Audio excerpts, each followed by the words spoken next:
¿Qué tal, brownies y pegasisters? El día de hoy vamos a iniciar con una nueva sección en el canal, la cual he estado anticipando mucho, siendo esta la sección de preguntas y respuestas de Pregunta a la Flash, en donde responderé 5 de las preguntas más interesantes que me hayan dejado en los comentarios respecto a la franquicia de My Little Pony. Siendo la pregunta más importante en esta primera edición, el cómo Celeste y Luna se convirtieron en alicornios sabiendo que estas no nacieron así, la cual responderemos al final de este video. Y antes de empezar les recuerdo o les informo para quienes aún no lo sepan, que para poder participar en esta sección tienen que escribir Pregunta a la Flash seguido de su respectiva pregunta en los comentarios de cualquier video o publicación. Y si te vuelves miembro del canal en cualquiera de los 3 niveles que hay actualmente, podrás recibir prioridad en la próxima selección o una respuesta personal mía en caso de que tu pregunta no sea seleccionada, además de recibir otros beneficios como emojis e insignias personalizadas, publicaciones anticipadas y exclusivas y acceso anticipado a la mayoría de los videos del canal. Por lo que sin más,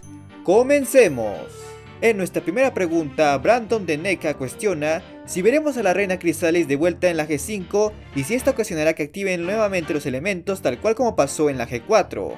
Y bueno, aquí hay que mencionar que Chrysalis de una u otra forma sí tiene que volver a aparecer, ya que vimos que ella se liberó de su prisión de piedra al final de la temporada 10, lo que significa que actualmente se encuentra deambulando por ahí nuevamente. Un destino que por ahora no sabemos si comparte con T-Rex y Cozy, pero esto definitivamente causa que su regreso a la franquicia sea inminente, ya sea en la serie o especiales que sabremos que tendrá la G5 o en alguna saga futura de cómics. Pero a nivel personal veo muy difícil que la lleguemos a ver en un modelado 3D para la G5, al menos de forma temprana, y mucho menos que esta sea la razón por la que se activen los elementos, ya que en primer lugar solo tenemos 5 protagonistas en esta ocasión, faltando un sexto. Y aun si este se incorporara, recordemos que el árbol de la armonía actualmente es un árbol común y corriente que ya no posee nada de magia en su interior, además de que los elementos fueron destruidos en su forma física por el Rey Sombra, siendo que únicamente podían ser usados por sus actuales y antiguos portadores como las Main Six,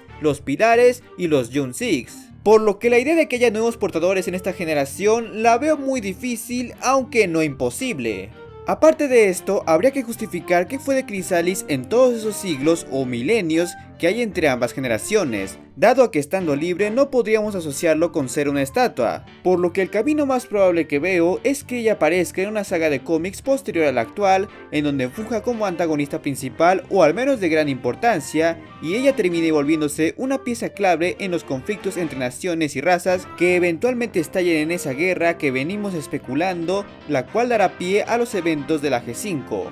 Después de todo, sabemos que ella ya tiene experiencia en eso de crear discusiones entre los propios ponis, y sabiendo que ahora sus relaciones se han extendido más allá con otras especies, podría empezar a mover las aguas con cada una de ellas para que éstas terminen en guerra.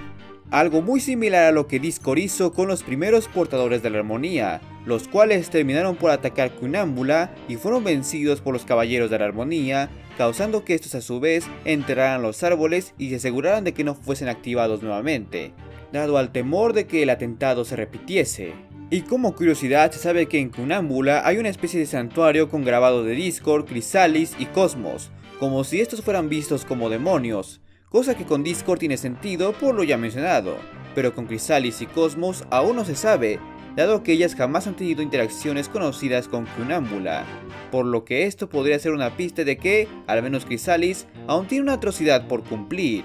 Ahora, nuestra segunda pregunta, el embajador de Equestria, Felipe Fandillo, cuestiona que si creo que los brownies como comunidad son más aceptados o siguen siendo vistos como gente rara a la que les gusta una serie de burras de colores. Y bueno banda, lo primero que tengo que decir, y sin afán de ofender a nadie, es que si hoy en día hay cosas más serias sobre discriminación como la homosexualidad o la diversidad entre etnias, es más aceptado a nivel global al punto en que es más visto como un movimiento mercadológico que social, creo que una comunidad de personas que les gusta una franquicia femenina no debería ser para nada inusual en estos tiempos. Tan solo háganse la idea de que si hace 20 años los que eran super fans de franquicias como Star Wars o Marvel eran molestados por ser nerds, ahora son el centro de atención porque estas franquicias se encuentran en la cima de la pirámide. Y de igual manera, esa mentalidad de que las caricaturas, los videojuegos o el anime eran solo para niños ha quedado casi extinta, lo que a su vez ha ayudado a estas industrias a diversificarse, creando así contenido para todos los públicos.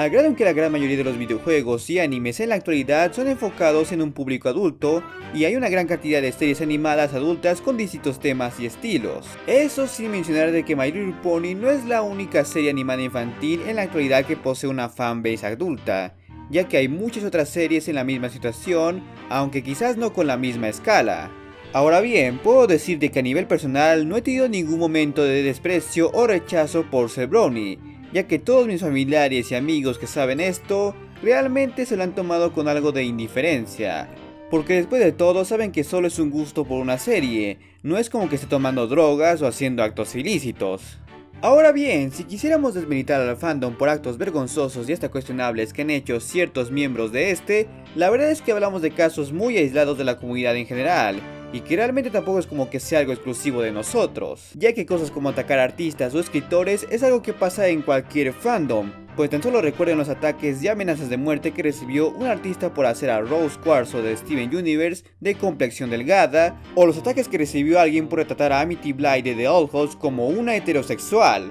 algo simplemente absurdo.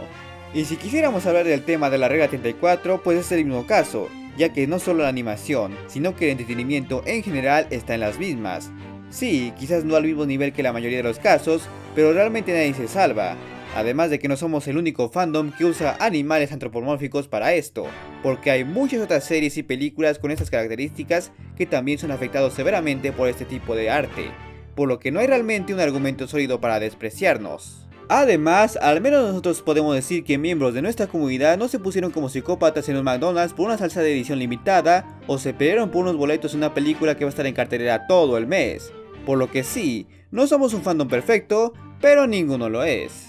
En nuestra tercera pregunta, Victoria Clan Hibian cuestiona cuál creo que es el futuro de la franquicia y cuál rumbo quisiera que tomara. Y a decir verdad, la lista de posibilidades aquí es infinita, ya que las ideas que se me pueden surgir son bastantes y necesitaría de un video de 1 hora para poder contarlas. Pero si hay algo que he aprendido a lo largo de los años cuando se trata de ideas y expectativas de los fans, es que a veces estos suelen pasarse un poco de la mano y crear cosas mucho más alocadas y hasta interesantes de lo que termina siendo en el producto oficial, algo que incluso el propio director de la película de Nueva Generación reconoció en una entrevista que nuestros amigos de Point Latino le hicieron hace unas semanas. Por lo que, siendo escéptico, diría que la serie de la G5 y varios de los productos relacionados con ella se centrarán más que nada en desarrollar a nuestros nuevos protagonistas y dar a conocer mejor esta nueva Equestria que podemos decir que es totalmente desconocida tanto para ellos como para nosotros, teniendo en la mayor parte de sus historias tramas centradas en desarrollo de personajes y conflictos cotidianos, muy similar a Friendship is Magic,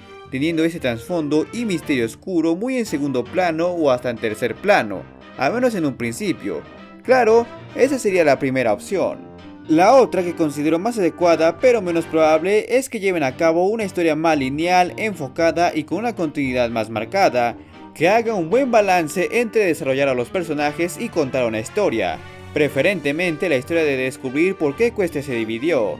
Algo que, en el peor de los casos, creo que podría ser explorado mucho más a fondo en medios con más libertades como los cómics y las novelas oficiales, en donde veamos de primera mano cómo Equestria cayó y quedó reducida a lo que vemos en la G5, cosa que, de hecho, parece que va por ese camino. Ahora bien, si habláramos de lo que yo personalmente quisiera ver, como dije, haría falta todo un video de 1 hora para poder contarlo, por lo que solo me reduciría a decir que la segunda opción ya mencionada es algo que espero bastante. Pero, además de eso, creo que Hasbro debería considerar traer de vuelta el mundo de la G4 a medios animados para contar historias de otros puntos del tiempo, particularmente la vida de Celeste Luna, que es una etapa muy interesante y poco explorada, o mejor, que cuenten algo de ese periodo de 1000 años en el que Celestia gobernó sola, un periodo del que no sabemos casi nada y puede ser fuente de muchos acontecimientos interesantes. Y por qué no también ver más a fondo la vida de esa Equestria diversa y pacífica regida por Twilight antes de que fuese destruida,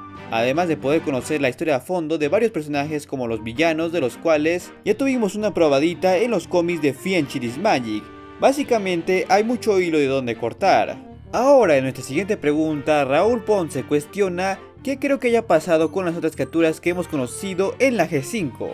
Esta es una pregunta que ya he intentado responder en anteriores ocasiones, pero ahora que hay mucha información, más posibilidades se han dado para poder obtener una respuesta más concreta, aunque aún siendo principalmente una especulación. La pista más sólida que tenemos hasta ahora es aquella que he mencionado múltiples veces en este canal, siendo la advertencia de Danu hacia Twilight sobre darle a todos los reinos elementos de la armonía, que haría que estos tarde o temprano empiecen a tener delirios de grandeza y deseos de apoderarse de las demás tierras, algo respaldado por eventos similares en el pasado, donde los portadores anteriores intentaron invadir Cunámbula como ya mencioné. Básicamente podríamos llegar a ver una interesante apología sobre la guerra mundial, en donde varias naciones formen alianzas y combatan unas con otras para obtener el dominio total o al menos los recursos más importantes, siendo en este caso los elementos de la armonía. Pero también esto daría pie a otra interesante apología, pues así como en la realidad los gobiernos más poderosos poseen armas nucleares para devastar a países enemigos, en el mundo de MLP existen los elementos y los árboles de la armonía, los cuales podrían ser usados con fines destructivos, pues recordemos que el árbol de Equestria actualmente es un árbol normal y carece de todos los elementos que lo rodeaban, además claro de que todas las ciudades de Equestria han sido borradas, implicando que Equestria y los otros reinos pudieron haber usado los elementos como armas nucleares que causarían su propia destrucción, pues tan solo hace falta ver a Equestria, que no es ni el 10% de lo que solía ser, teniendo tan solo 3 ciudades y con una población muy reducida, por lo que los otros reinos también habrían sufrido el mismo destino, reduciendo sus poblaciones al mínimo o hasta extinguiéndolas, algo que también aplica a los reinos sin elementos como los dragones, los Jax o los grifos. Sí, sé que lo que digo es bastante oscuro y deprimente, pero quizás eso le añade un toque de realismo a la franquicia. Y finalmente, nuestra cuarta y más importante pregunta, Fidel Ernesto nos cuestiona cómo es que Celeste y Luna llegaron a ser alicornios. Pues para quien no lo recuerde, se sabe que Floriger es la primera alicornio de nacimiento, ya que las propias Celeste y Luna mencionan que jamás había ocurrido un acontecimiento como este, puesto que la única forma de transformarse en uno hasta el momento era realizar un acto digno de dicho poder. Pero la triste realidad es que esa pregunta no posee una respuesta como tal, ya que es uno de los grandes misterios de la serie, y de hecho tampoco podríamos asegurar el momento en que Celeste y Luna se volvieron alicornios, dado que la franquicia jamás ha querido explorar ese punto de sus vidas. Sin embargo, sí hay varios indicios para poder formar una especulación sólida sobre su origen, siendo el primero que se sabe que ellas han sido alicornios desde muy niñas, esto visto en los cómics de la temporada 10 y en la novela del diario de las dos hermanas, aunque este no sea canon. En dicha novela, aunque jamás se nos revela, se intuye que Celeste y Luna fueron seleccionadas como gobernantes debido a ser alicornios y poseer un inmenso poder, pese a que en ese tiempo eran muy jóvenes. Y de hecho, por la forma en que Celeste describe los acontecimientos, parece que ella y Luna fueron traídas desde otras tierras, como si ellas vinieran de un lugar donde hay más alicornios. O otra posible explicación es que ellas fueran vistas como una especie de diosas por tener tanto alas y cuernos, dando una curiosa metáfora religiosa. Aunque si hablamos del contenido canon, una gran posibilidad tiene que ver con el llamémosle dominio, esa dimensión astral a la que tanto Twilight y Cadence accedieron para convertirse en alicornios. Y si bien he dicho que la propia Celestia es la que otorga la transformación, también es probable que esa dimensión sea la verdadera responsable de crear a los alicornios, pues parece que solo estos y los merecedores del poder pueden acceder a esa dimensión, ya que tanto Twilight como Cadence fueron llevadas ahí tras sus hazañas heroicas, y gracias a la novela de Twilight y el hechizo del corazón de cristal, sabemos que Cadence, tras convertirse en alicornio, pudo descubrir su destino como este gracias a este lugar, y de hecho, también es donde Luna realiza su deber como guardián de los sueños, por lo que se puede decir que este es como el centro de control de los alicornios. A lo que quiero llegar es que es muy probable que Celeste y Luna pudieran ser las primeras en llegar a este misterioso lugar y por ende ser las primeras en convertirse en alicornios, aunque su acto heroico es un completo misterio, y más sabiendo que debieron hacerlo a muy corta edad, aunque también podría ser un asunto de elegidas por el destino. Aunque cabe aclarar que esta relación es complicada de entender, dado que en el diario de las dos hermanas ese árbol ya existía en la juventud de estas y fue gracias a esto que Starsuit logró descifrar que ellas eran las portadoras de los elementos, e incluso también obtuvieron sus Cutie Marks por ello. Pero en el canon se sabe que el árbol no fue plantado hasta la adolescencia de las princesas ya con sus Cutie Marks y terminó de crecer hasta que ellas fueron adultas, por lo que hasta podríamos pensar que fue la magia de estas de donde salió la semilla para plantarlo. E incluso recordemos que el árbol ha mostrado tener una conciencia y poder proyectarse en una forma física no definida, una conciencia que quizás pueda ser la misma para todos los árboles regados por el mundo, por lo que podríamos estar ante una dimensión que podría compararse a cosas como la fuerza de velocidad de Flash o el mundo entre mundos de Star Wars, lugares místicos y poco entendidos que son la fuente de poder de nuestros protagonistas y que son habitados por una entidad con incomprendidos propósitos. Pero de lo que estamos seguros es que quizás no sepamos nada más de este mundo en mucho tiempo o quizás nunca, dado que la principal fuente de acceso está desactivada. Y bueno banda, esto ha sido todo por esta ocasión, y no quiero irme sin antes agradecerle a los suscriptores que se han decidido volver miembros del canal y recordarles que deben dejar sus preguntas con el hashtag PregúntalaFlash para el próximo video. Además de también recordarles que se suscriban, den like y activen la campana para estar al pendiente de mis próximos videos. Por lo que nos veremos muy pronto.